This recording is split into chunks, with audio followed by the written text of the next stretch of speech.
Hey guys, it's me, Troy Dillinger, and today I'm going to be giving a review of the Batman film. It is the latest Batman movie, and I'm just going to be sharing my thoughts about it, sharing my opinion, and I guess I'll start off with the characters. So, the characters, well, it's kind of a mix-up. I mean, the characters I would say overall are good, except a few flaws here and there. The Batman I thought was good. I like this version of Batman. I think Robert Pattinson played it off pretty good. He really emphasized the dark aspect of Batman. And also the detective aspect of Batman, and I thought that was creative, and I really like that. I kind of felt like it was way too much Batman, not enough Bruce Wayne. You didn't really get to see much on Bruce Wayne because he was too busy, solving cases and all that kind of stuff. So I felt like I didn't get enough Bruce Wayne, so I thought it was kind of a bad Bruce Wayne. I thought it was also a bad Catwoman, a Catwoman that was woke, believed in white privilege and all that liberal nonsense. So I didn't think it was a very good Catwoman. The Penguin, it was okay. I like to see more of the Penguin and what more he can do. He looks like mostly somebody that tries to run away from Batman and not actually fight him. And that's one problem that I had with Penguin. And I believe I'm not a very I'm not a very good follower of the comics of Batman, but I believe that Penguin is actually a fighter and can go toe to toe with Batman. But I haven't really seen that um, in this series, or really even in the other series, because we kind of got some villains that came back after decades, and I thought that was actually a really good idea to bring back the Penguin and Riddler, villains we haven't seen since the very first Batman series, from Tim Burton, and I thought that was a good idea to bring both of them back because they are two major villains in the Batman series, and we haven't seen them in a while. But again, I need to see more of Penguin, and what more he can do. I thought it was a good Falcone. As far as the Riddler goes, well, I thought it was okay, but I felt like they were trying to base the Riddler too much like the Zodiac and not enough like the Riddler from the comics. And I thought that making the Riddler like the Zodiac, I thought that was a good idea, but they put way too much emphasis on, I guess, the Zodiac aspect of Riddler, and again, it just wasn't enough like the comics. It was just like basically this psychopathic serial killer, and that's basically all he was. And it just wasn't enough, not enough of the comics for me. And I want to see the actual villain, the Riddler. I don't just want to see, the Zodiac. And it does make sense to have a Zodiac like killer in the Batman movie because it's a detective kind of movie.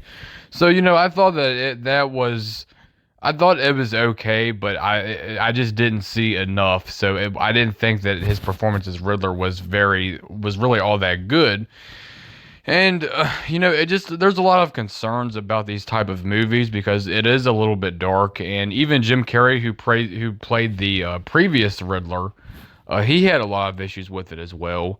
And he said that that it can give people very sick ideas, and I think he has a point about that. And my problem with Jim Carrey's Riddler was that I felt like it was just too much of a comedian like, and that was my issue with Jim Carrey. It just wasn't serious enough. But this Riddler and this series, I thought it was just too serious, and that's my biggest problem with that. But if you're gonna go with the one that's most like the comics, I would definitely say it's probably Jim Carrey's Riddler. But I kind of like the real life aspect of Riddler more than I do the comics. So I don't know, but I didn't think it was really that good of a Riddler. I thought it was an okay Alfred.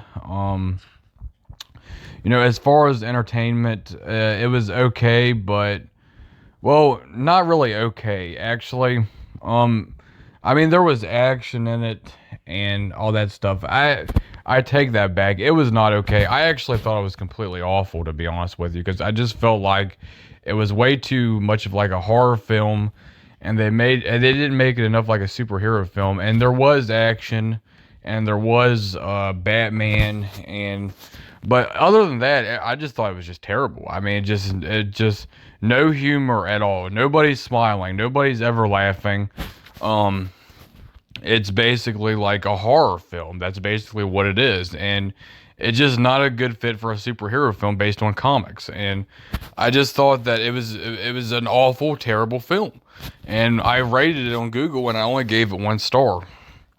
And it was also trashy, just way too trashy to be a Batman film. And there is really no family-friendly Batman film. I mean, Batman films have always been um definitely not family friendly. There's been parental caution on a lot of Batman films, especially the original one, the second film in particular. There was a lot of controversy about how the filth that were in the Tim Burton film, and a lot of parents didn't want to allow their kids to go see the movie, but um, even though Batman is not a very family friendly series, this movie, especially out of all of them, was probably the worst. I mean, it was just too trashy. It was too dark, too horror, no humor, no laughing, no smiling. It's just awful, and I just thought it was terrible. I mean, it's just my opinion, but I thought it was absolutely terrible for a Batman film. Um, and so um. And it was trashy, as I said. There was people were dropping the F-bomb, taking the Lord's name in vain, and I don't like watching kind of films like that. And so that's really all I gotta say. And I gave it 1 star on Google, and I would not recommend watching the Batman because it was terrible and it was a disaster. Thank you for watching.